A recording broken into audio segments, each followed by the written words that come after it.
Shelby Oaks is Chris Stuckman's directorial debut. A little known fact about me is that I grew up with Chris Stuckman. First and foremost, whether or not you enjoy this will depend entirely on what perspective you judge it on. It's a YouTuber's first movie, and I don't mean that in a disrespectful manner, quite the opposite actually. Because this is very well made considering the budget was $2.8 million, and I can think of plenty of Hollywood slop that's been produced for way more. The first half of the film is genuinely intriguing, and the way it transitions from found footage into a traditional filmmaking style is unique and effective. Camille Sullivan absolutely carries with her acting as the character of Mia, and for the moments when the script stumbles, she keeps it going. Stuckman also has a very clear eye for horror and understands how to build a moody and tension-filled atmosphere. That said, there is some unnecessary pop-ups here that I wish were taken out, and I find it odd that there even is any considering how much Chris has critiqued shitty pop-ups in the past. It doesn't outweigh the actual moments of genuine tension and unease, but just know that there is some in here. A lot of people have called out how derivative the script is, but I think that's a moot point. Everything's derivative nowadays, and I personally don't think Chris crossed the line. The issue is I think many people reviewed this with the same standards that they review every other movie, and while that is technically fair,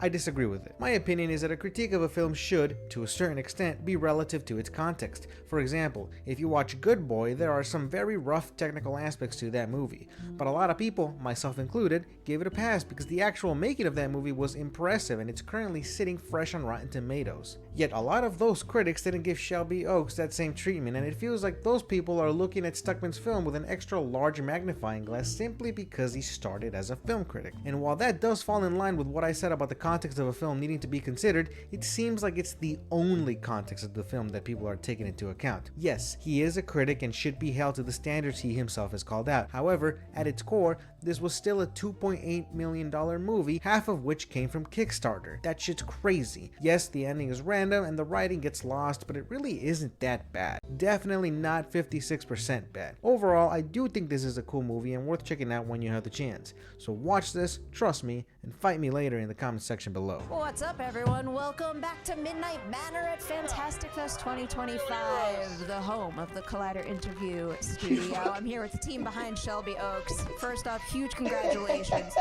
Huge congratulations. Thank you.